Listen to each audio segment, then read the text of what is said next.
Red and white institute પાસેથી 1 કરોડ રૂપિયાની માંગણી કરી હતી। ઇન્સ્ટિટ્યૂટને બદનામ નહીં કરવા માટે આ રકમ માંગવામાં આવી હતી। ત્યારબાદ સંસ્થા અને હોદ્દેદારો વચ્ચે સમાધાન થતાં 60 લાખ રૂપિયા આપવાનું નક્કી થયું હતું।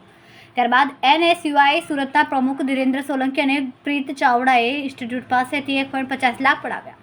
ત્યારબાદ ફરી 60 લાખ રૂપિયાની માંગણી કરીને 5 લાખ રૂપિયા લેવા માટે ગયા હતા। ઇન્સ્ટિટ્યૂટ દ્વારા આ બાબતે સારોલી પોલીસને માહિતી આપવામાં આવી। પોલીસે રવિ પૂછડિયા, પ્રીત ચાવડા, ધીરેન્દ્ર સોલંકી, મિતેશ હડિયા અને તુષાર મકવાણાની ધરપકડ કરી। ઉપરાંત અભિષેક ચૌહાણ અને કિશોરસિંહ ડાભીને વોન્ટેડ જાહેર કર્યા।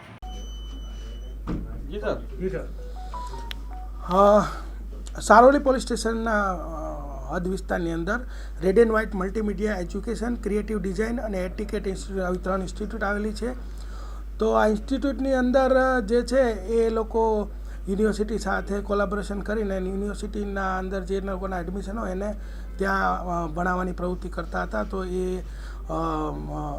રવિ રામજીભાઈ પૂછડિયા, ધીરેન્દ્રસિંહ મહેન્દ્રસિંહ સોલંકી આ લોકોના ધ્યાનમાં આવ્યું કે ભાઈ આ લોકો સંસ્થા ચલાવી રહ્યા છે। એટલે એ લોકોએ આ સંસ્થા વિરુદ્ધમાં અગાઉ એક પ્રેસ કોન્ફરન્સ કરી કે આ જે સંસ્થા છે બોગસ ડિગ્રી યુનિવર્સિટીની આપે છે અને પ્રેસ કોન્ફરન્સ કરીને મીડિયાને પણ બોલાવેલા અને ત્યારબાદ ઇન્સ્ટાગ્રામમાં આ સંસ્થા વિરુદ્ધમાં રીલ્સ બનાવી એનો ખૂબ પ્રચાર પ્રસાર કર્યો અને પછીથી એ લોકોને કીધું કે ભાઈ જો તમે અમને 1 કરોડ રૂપિયા નહીં આપો તો તમને 10 વર્ષથી વધુ સજાના ગુનામાં ફિટ કરી દઈશું અને અમારે ખૂબ ઓળખાણ છે, અમારા વિવિધ લોકો સાથે ફોટા છે એમ કરી અને એ લોકો પાસે 1 કરોડની ખંડણી માગી। ત્યારબાદ રકઝકને અંતે 60 લાખ રૂપિયા આપવાનું નક્કી થયું અને 1,50,000 રૂપિયા અગાઉ એ લોકોએ બળજબરીથી કઢાવી લીધા અને ત્યારબાદ 20/2/2025ના રોજ બીજા 5 લાખ જ્યારે લેવા આવ્યા હતા ત્યારે આ લોકો પકડાઈ ગયા। એમાં પકડાયેલા જે આરોપીઓ છે એના નામ છે રવિ